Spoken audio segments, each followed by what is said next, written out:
Welcome to the TED Interview. I'm Chris Anderson. This is the podcast series where I sit down with a TED speaker and we get to dive much deeper into their ideas than was possible during their TED Talk. Today, our guest is Islamic scholar Dalia Mogahed. She is uniquely qualified to share with us insights into the state of Islam in the world today. When 9/11 happened, Dalia threw herself into a research project with Gallup in which 50,000 Muslims were interviewed around the world about their lives, their dreams, the current state of their religion. That research became a book called Who Speaks for Islam?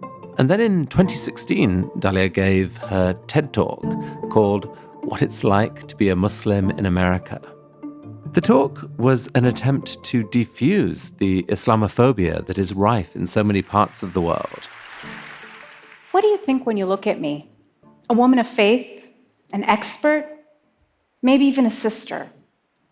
Or oppressed, brainwashed, a terrorist? If some of your perceptions were negative, I don't really blame you. That's just how the media has been portraying people who look like me. It was certainly an incredibly disarming talk. She got a big standing ovation and changed, I think, how a lot of people thought about Muslims. Of course, Islam is often criticized for the actions taken in its name. So my goal with this conversation is to understand Islam better, while at the same time not shying away from hard questions. And so, Dalia, I'm delighted to have you here today. That really was a remarkable talk you gave. I guess it's so tempting to categorize people we don't know. In that talk, you helped us know you. What was the reaction to the talk? Well, I really wanted that talk to be a gift. I wanted it to be a contribution to the audience's understanding. I want it to be up there to give them the gift of a new idea. And what came out of it was such almost like a magical reception. I mean, I had so many people tell me how much they learned and how much they really changed. I remember one particular person, which right after the talk, actually at the conference, he was there as security for one of your guests. I'm not sure who. And he said, I think that I was really struggling with some of these ideas you were talking about. I think that I was really suffering from some Islamophobia, but your talk completely changed my mind, and I want to thank you. And I've gotten these messages from all over the world since the talk. I remember one I got from Jerusalem. A Jewish Israeli wrote me and said that she related so much to the ideas of the talk and how oftentimes her father, who's an Orthodox Jew, is mistaken for a Muslim when he's traveling in Europe. And he himself, ironically, has suffered from Islamophobia.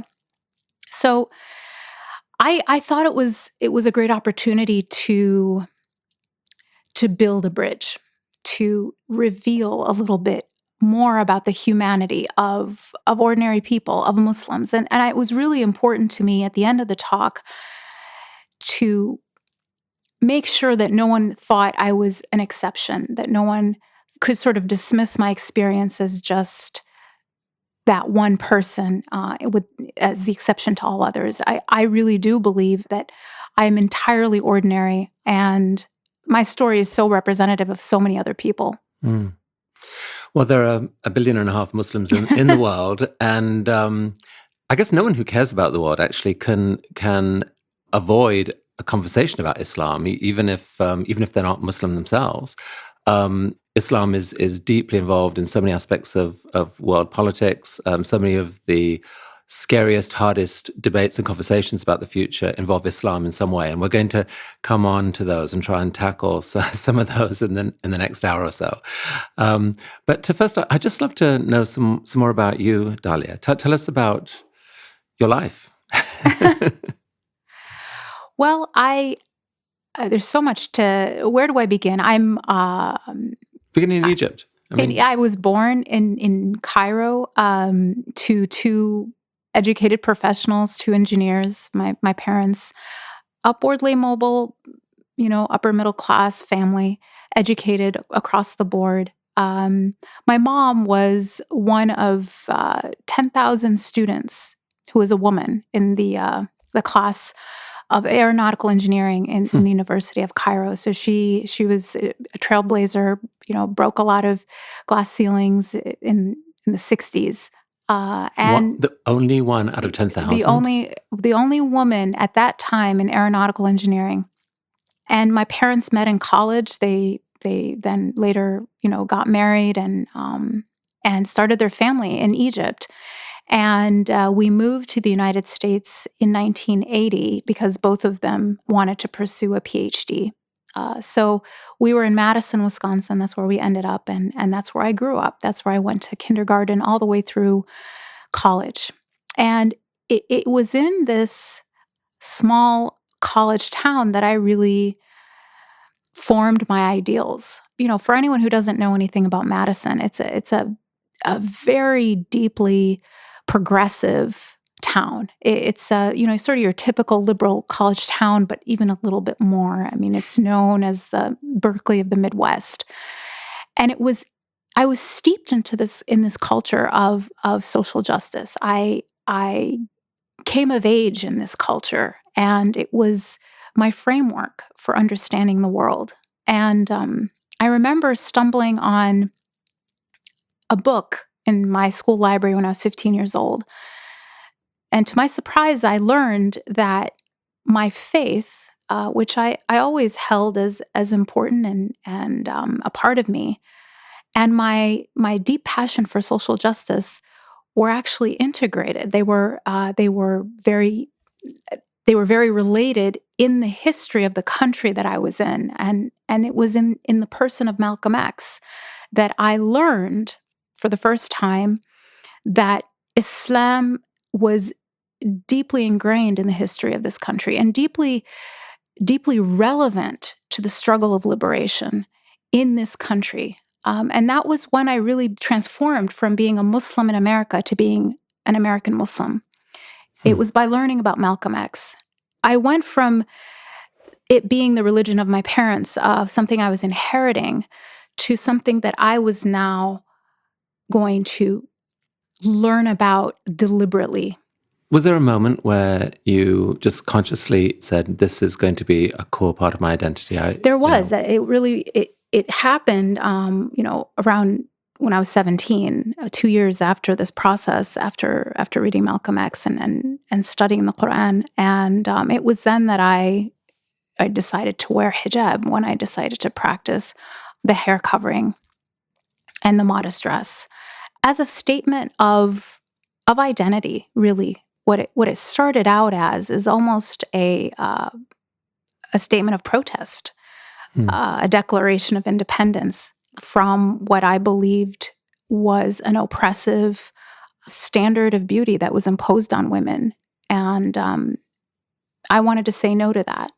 Well, so talk a bit more about that, because on the face of it, many people's gut reaction is to say, Islam, hair covering, what could be more oppressive than that? The religion is assumed to be one in which women are oppressed. You found an argument and a belief that was actually the opposite of that. Talk more about that. Well, I think it's important. It's so hard to talk right about the hair covering, why it's for me felt very empowering, without first explaining the core belief of Islam, what really drew me to it as such a path of human liberation. And it was the idea of the oneness of God. A lot of people explain the oneness of God in ways that I think are very esoteric. For me, it was the idea that nothing is worthy of worship except God, meaning that I was not going to submit to anything less than God. I was not going to allow anything else to control me, whether it was society's norms or society's pressures, or my own ego, or greed, or the desire to fit in or conform, that I had to put God first to sort of lead a God-centric life.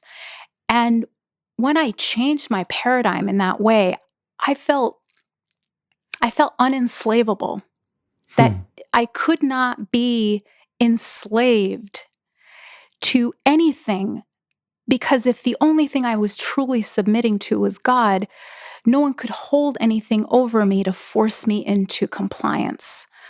It's a very freeing idea. That's so interesting. Am I right in saying that Islam means submission? It does. In one It does. translation? You can say submission, surrender, devotion to God. Yes. So that's right at the heart of it. And so there was this moment where this proud, can I say confident young woman who was fighting for feminism reached this point through this belief in this idea that she could surrender, submit to God, and in so doing claim a different kind of feminist identity as well as many other. I mean, it isn't about feminism; it's about Islam. But that seems such a paradoxical thing for so many people. Talk a bit more about this. I guess I'll take a step back and just say that in that process of submission, I mean, I decided consciously to put my conscience over conformity, to break that kind of threshold of fear and make a statement that was declaring that independence.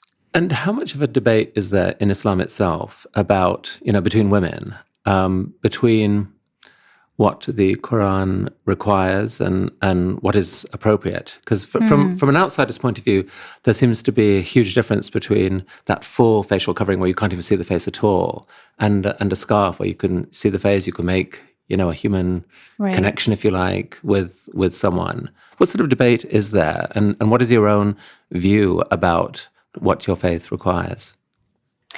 So I chose to put on the headscarf and to wear long sleeves and long pants, and that's what I understood to be the mainstream understanding of the requirements for covering. There is a minority opinion that says that it is required for women to also cover their face. Now, that is a legitimate opinion within the diversity of Islamic scholarship, but it is not held by the majority of scholars. There are also modern scholars, or I would say more modern academics, who read the Quran and say that, it doesn't require women to cover their hair at all. And so there is also that opinion that you can find out there. But I want to emphasize one thing that I think gets lost a lot of times in this conversation, which is there is a lot of regulation on men that does not get acknowledged or is sort of ignored. So the verse in the Quran that talks about women covering their hair is immediately preceded. So what comes first is an injunction on men to lower their gaze and guard their chastity. So it's telling men to respect women, not to violate them physically, but not even to violate them visually. And that injunction is without condition. And I think it's really important to emphasize. It is without condition. Men are to behave this way, according to the Quran, regardless of how a woman is dressed. And then it turns to women and says the exact same thing: lower your gaze and guard your chastity. And then instructs women to don a headscarf, or to take the headscarf that they're already wearing and cover the rest of their body. The idea that Islam's ethical framework around modesty is only pertaining to women, while men are, not given any limits, is not true. And do you think most Muslim women believe this? Believe that that the suggestions in the faith are basically fair? They're fair to both genders, that they're wise, and that most women believe in them? Or do you think that a large number of Muslim women actually feel resentful that they have restrictions that men don't seem to have in the same way? They may have other restrictions, but not in the way they dress. So it's a really good question, Chris. I would say that I can never dismiss that some women do feel this way. But according to a study that we just published at the Institute for Social Policy and Understanding, we found that most Muslim women in America say that Islam is a source of joy and peace for them, that it is something that they are proud of, and they're at least as likely as men to say that.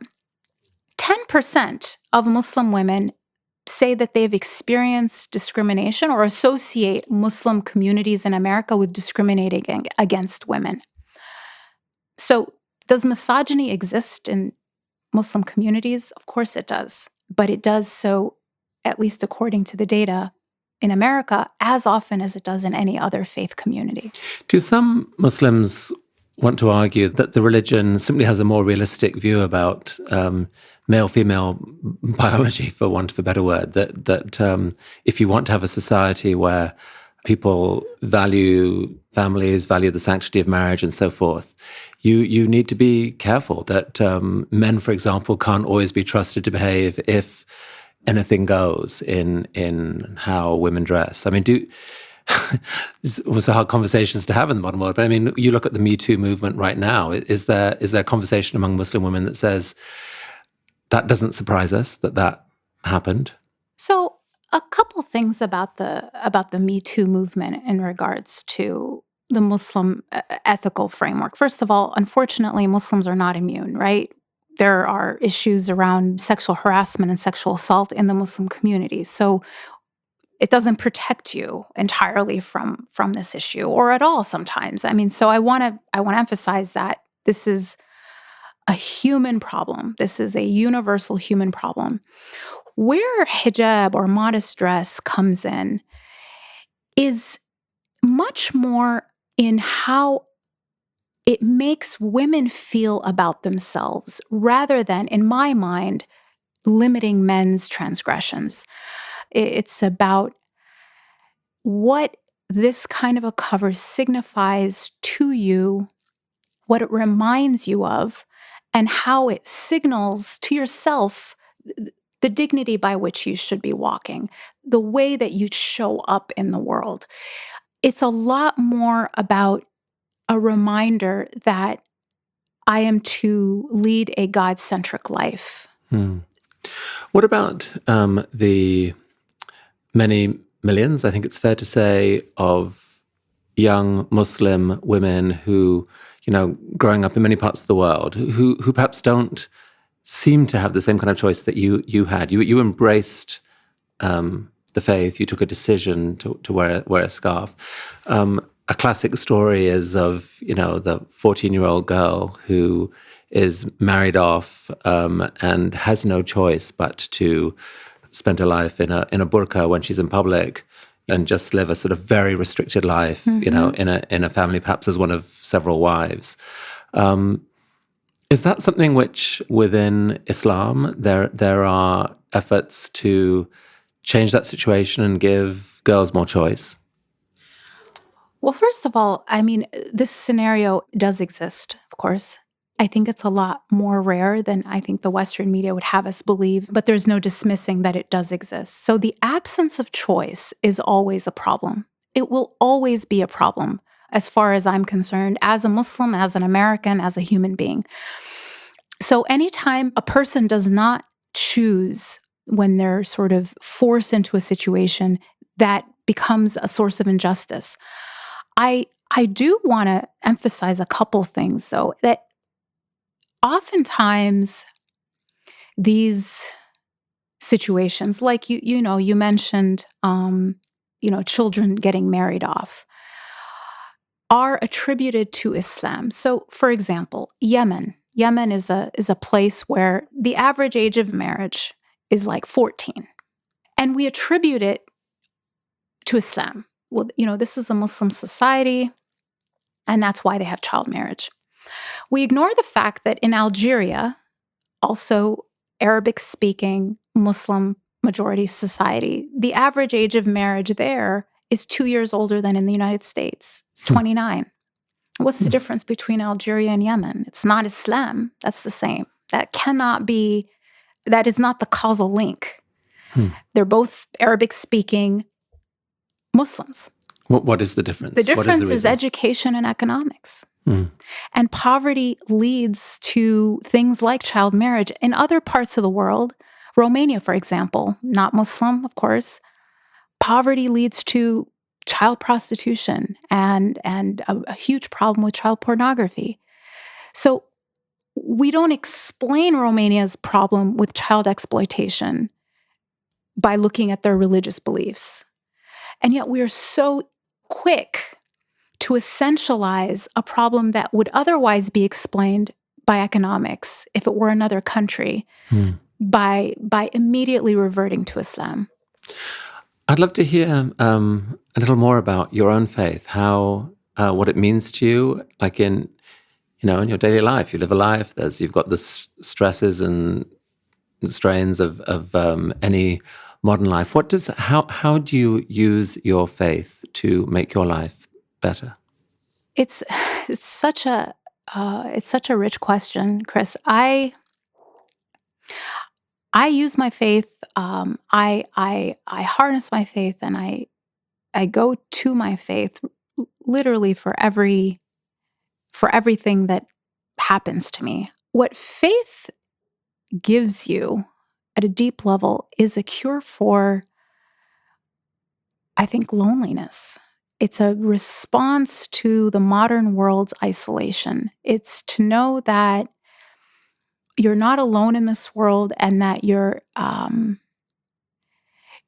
cared for deeply and loved by God.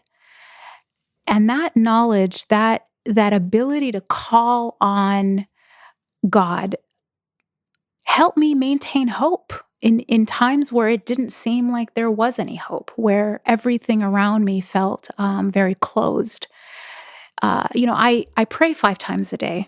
I was going to ask you that question. Tell me what that is like. What are those prayers? Are you asking for things? Is it worship? Is it meditation? How would you describe it? Well, it's all of those things. It is the 5 daily prayers for a Muslim.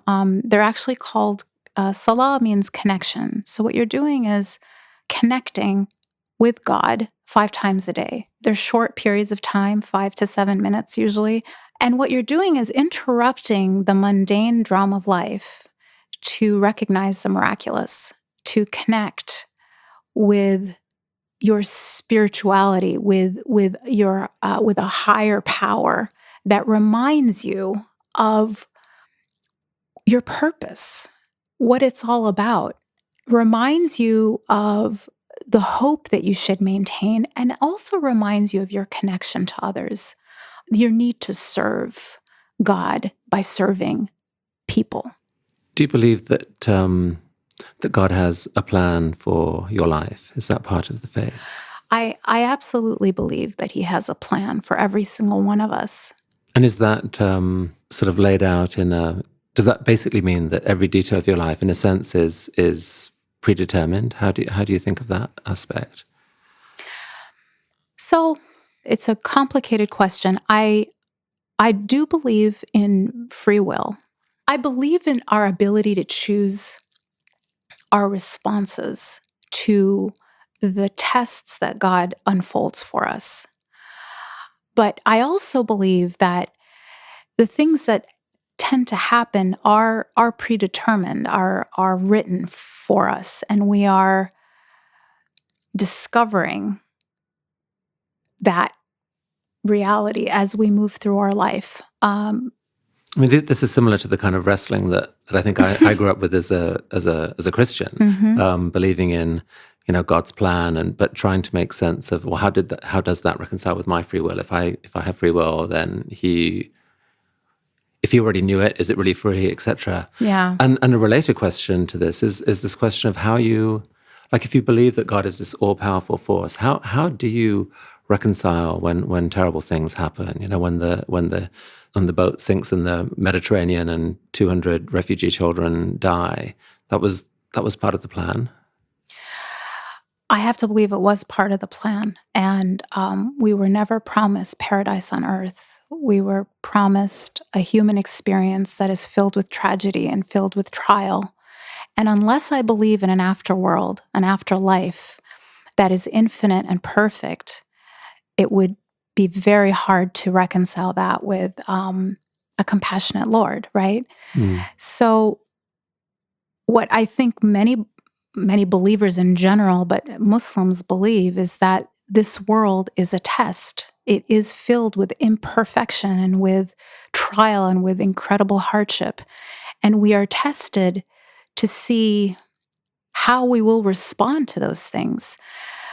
Because it's only in the environment, in the ecosystem of a test, of a hardship, that human compassion can truly manifest. It is only if we are tested that we can show patience. It's only when, in the midst of difficulty, that our virtue can truly become apparent.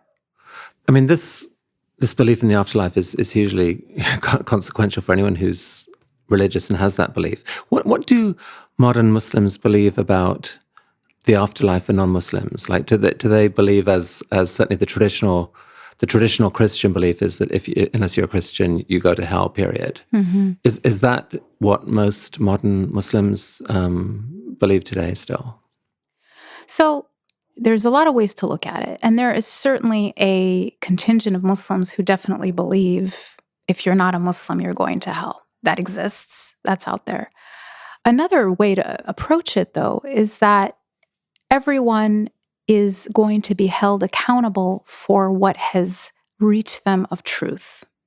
And if they decide to reject truth after having understood it, then only then, and then die in that state, only then will they end up in hell. But that doesn't mean all non-Muslims will go to hell. And in fact, many scholars have said, very traditional scholars, that most people will end up in paradise.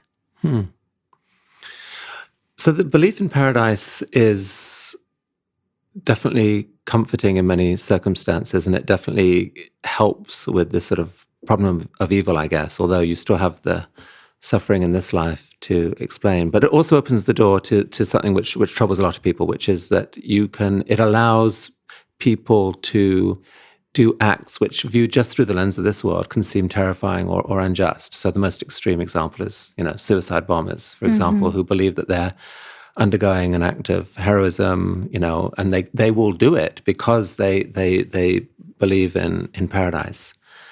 Let's end at this really, I think, quite challenging conversation around the relationship between Islam, terrorism.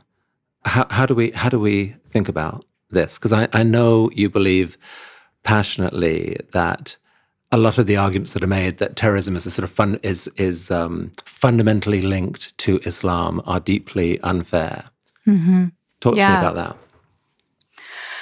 Well, Chris, I think before we can even enter the question of whether or not terrorism is fundamental to Islam, is to take a step back and to ask a different question. And that is, let's remove Islam from the picture entirely. Let's simply pretend for a moment, just a thought experiment, that Islam does not exist.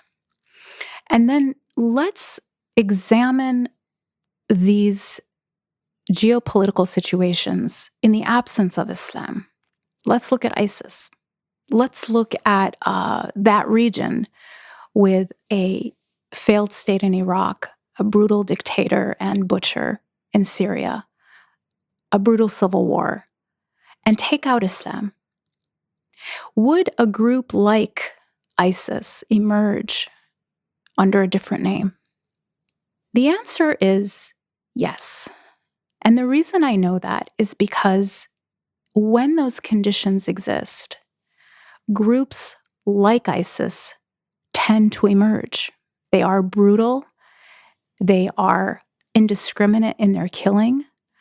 And another thing they all share is that they envelop that brutality in the language and symbols of that society.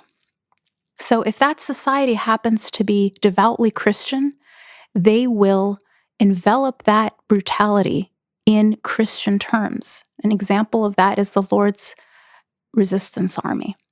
If that society is Jewish, they will envelop that brutality in Jewish terms. If that society is actually, there are secular ideologies that they will use those symbols to justify their violence.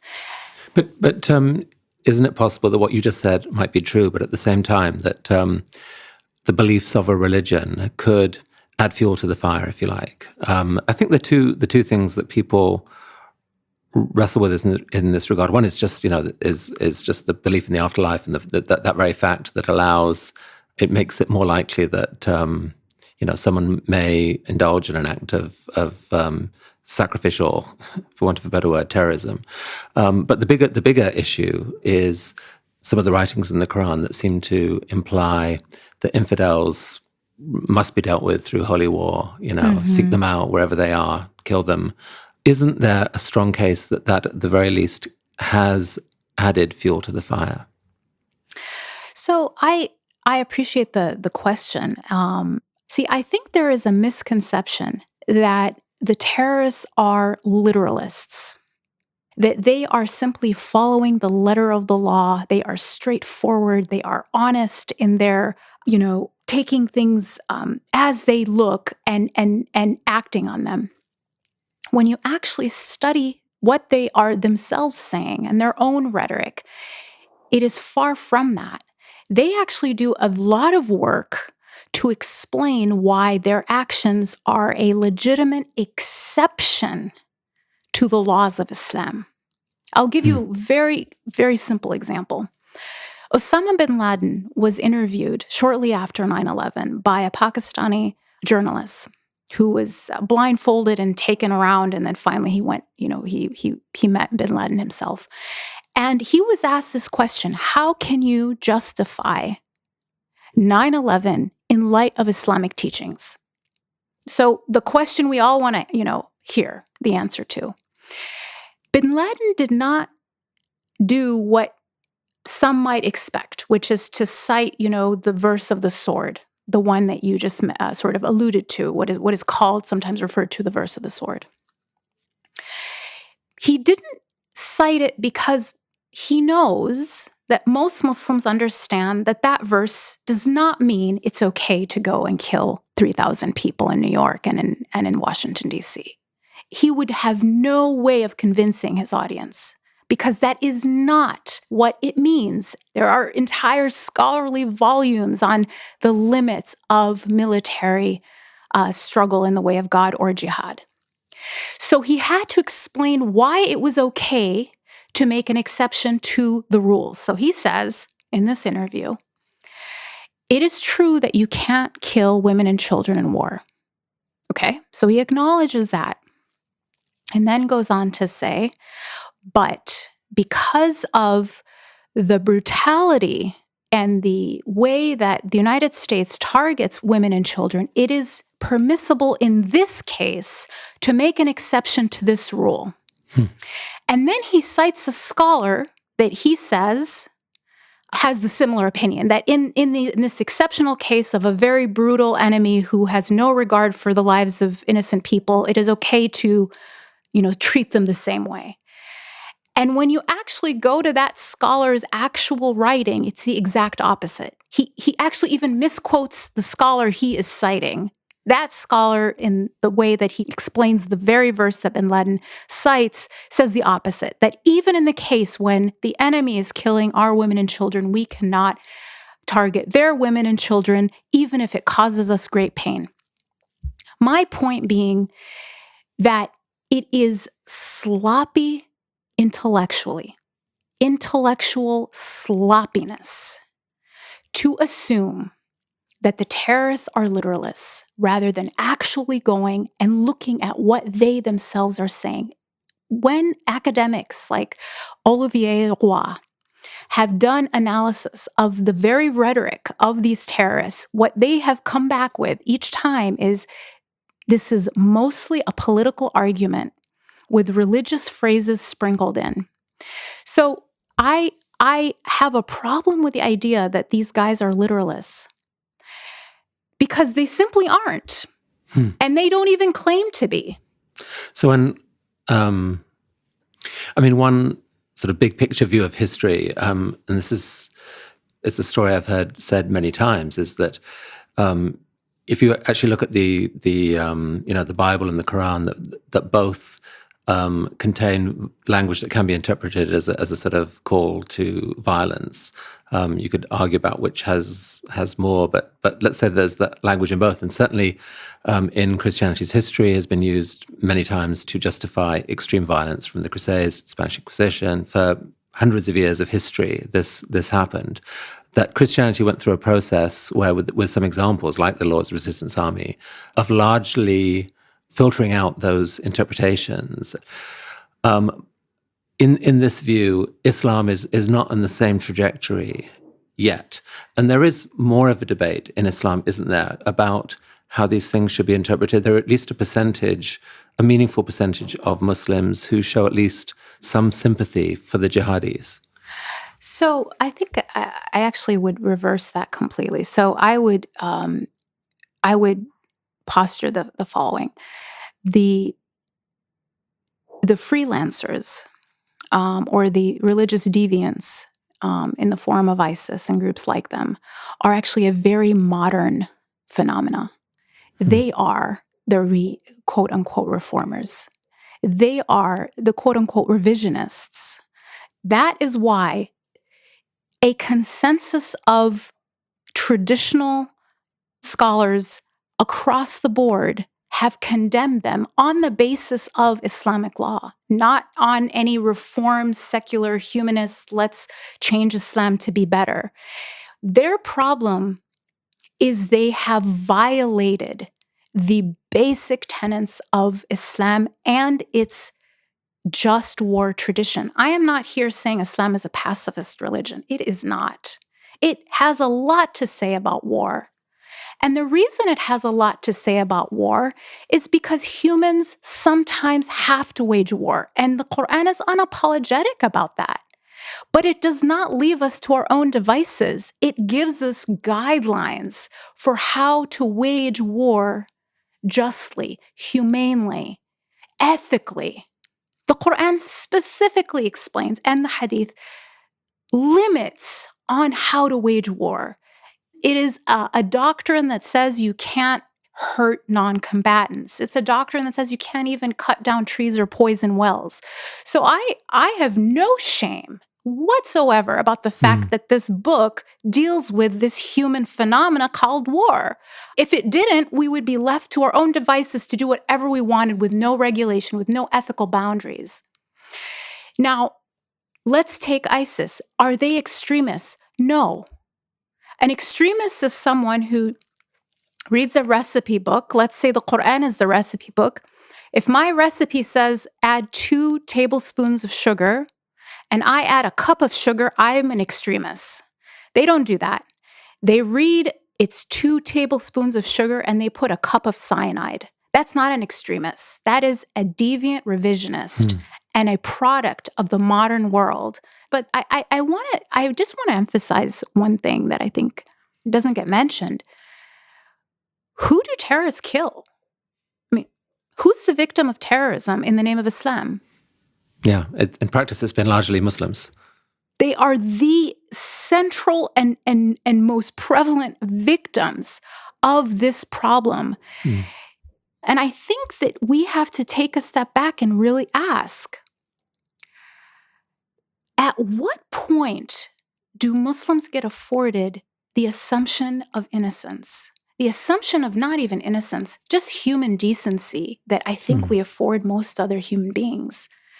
I am a mom. I'm a taxpayer. I'm a coffee lover. I'm an American. And for me to have to prove to someone that I am offended by the killing of women and children is offensive to me. It is offensive. That should be assumed because I'm a human being. I'm a decent human being. And I would assume that about anyone else. And I am simply asking for that kind of fairness. And so is it perhaps the case that a lot of the, let's say, well-meaning but sometimes angry advice given to Muslims to do this, sort out this problem and do that is counterproductive? It actually makes it harder for people like you to you find yourself defending the faith rather than focusing on change that you would like to see happen? What is actually counterproductive coming in from the outside? Well, I think what is counterproductive is to anoint the terrorists with the legitimacy that they so desperately desire of being the true Muslims, or of being the representatives of Islam, or of being the true believers that they want to be seen as. And then to conflate 1.7 billion people with this fringe, tiny group of criminals, which is exactly what they want and is completely factually untrue. It's very counterproductive because we are fueling their rhetoric and their paradigm and their narrative while alienating the 1.5 billion people that detest their actions and are in fact harmed by them, our natural allies, if you will. To call them Islamic, or to say that they are the ones who are the most honest or straightforward in their practice, is strategically counterproductive. So how should we think about, I mean, you've done all these studies of the world's Muslims. How should we think about Muslim opinion? Like, is it meaningful to talk about moderate Muslims, fundamentalist Muslims? How in your mind, like what does the data show? How should we think about how to categorize, if that's fair? You know, Muslims come in all shapes and sizes, and it's very hard to categorize them. It doesn't track with this idea of fundamentalist, moderate, etc. What we found in our research at Gallup when I was there and wrote Who Speaks for Islam with John Esposito is that there is a fringe of politically motivated Muslims who condoned the attacks of 9/11. This group, which we call the politically radicalized, were not more religious. They were not actually defined by religion at all. Some were religious, some were very secular. Some went to the mosque, some didn't. They were actually no different in their religious practice from the mainstream majority that condemned the attack. What did distinguish them in the way that I think matters to most Western audiences is how they thought politically, not religiously. When asked why they believed what they did about 9/11 being morally justified, their responses were entirely political in nature. They actually talked about things like reciprocity. This is how Americans treat us. This will deter them from doing it again. Interestingly, and I think remarkably, the group that condemned 9/11, the vast majority, it was only they who cited religion. And when you said the vast majority, give us a sense. Like, is it 85%, 15%, that kind of? It was 93. I mean, it was 7 and 93 were the two percentages. That vast majority who we called the moderate mainstream or the moderate majority, when asked why do you feel that way? Why do you condemn it? Because these folks were angry at America. They weren't like, America's awesome and their foreign policy is wonderful. They were also angry at American foreign policy. But they didn't think that meant that it was okay to kill innocent people. So their anger did not translate to a condoning of attacks on American civilians. Why? Many of them cited the Quran. It was Islam's ethical boundaries around warfare that were cited to justify, to explain, no, my anger doesn't mean it's okay to do that to them. So how has it been in the last, whatever it's been, Trump came to power? Have you noticed a change in feeling out there, just living as an American in today's America? What have you noticed? How has life been? I've noticed two things. I've noticed on one hand a greater openness of many people to really state very previously unimaginable statements of hate. And now it's become sort of more common in political rhetoric, things that you just never heard before. I mean, for the President of the United States to retweet videos that belong in the fringes of the internet in some hate site, and for the president to retweet them is previously unimaginable. So that's happened. But on the other hand, there's also been such a show of enormous support, such an awakening, a consciousness that people have come to, where they've realized that there is this problem, maybe that has always existed, but we didn't know about it. And now it's become so overt that we can't ignore it, and have really reached out to groups that they never would have. I mean, I remember the protests at the airports in response to the Muslim ban or to the travel ban.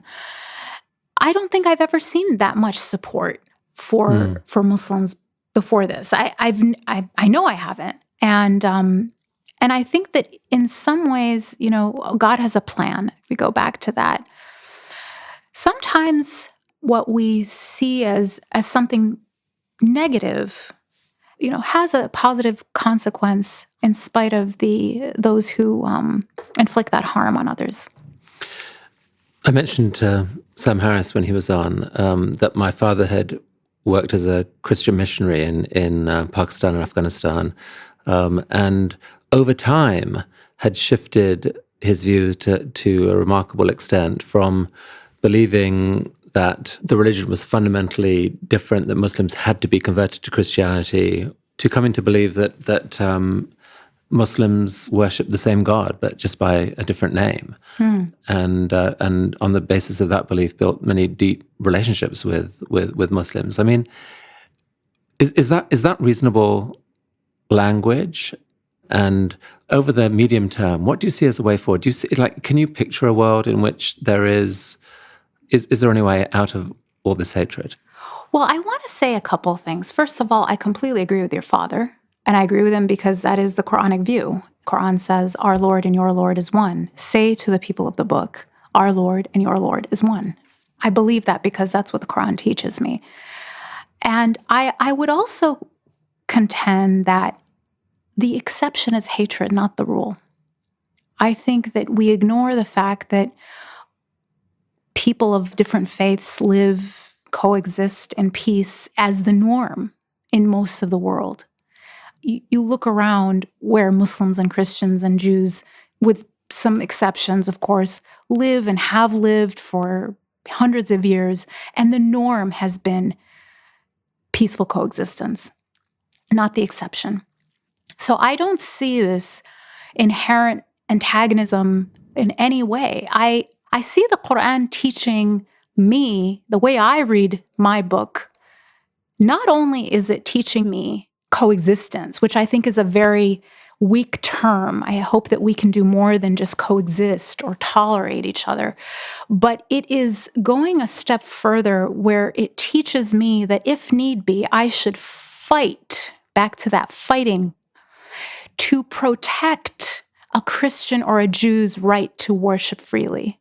That if their religious freedom is attacked or threatened, that as a Muslim, it is incumbent on me to protect them, to defend them. So it's much more than coexistence or tolerance. It is an active protection, co-protection of each other's religious freedom. Dalia, if someone was touched by some of what you said and wanted to dig in deeper, what's their best source?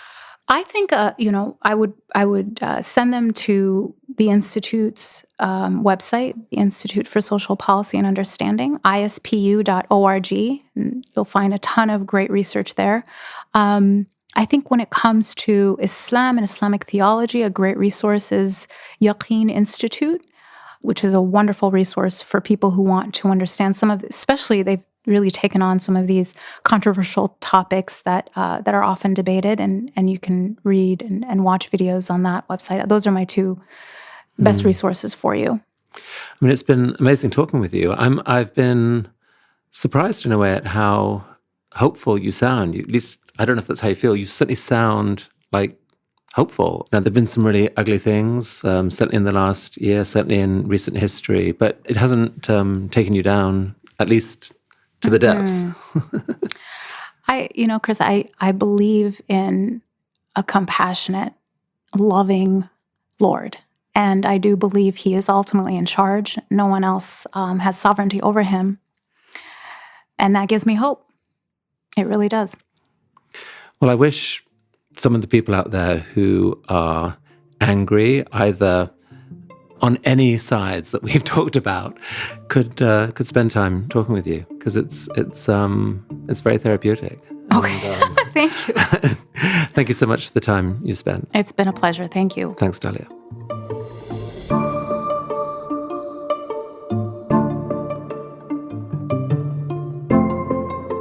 This week's show was produced by Sharon Mashihi. Our associate producer is Kim Nederveen-Petersen. Special thanks to Helen Walters and Imam William Suhaib Webb.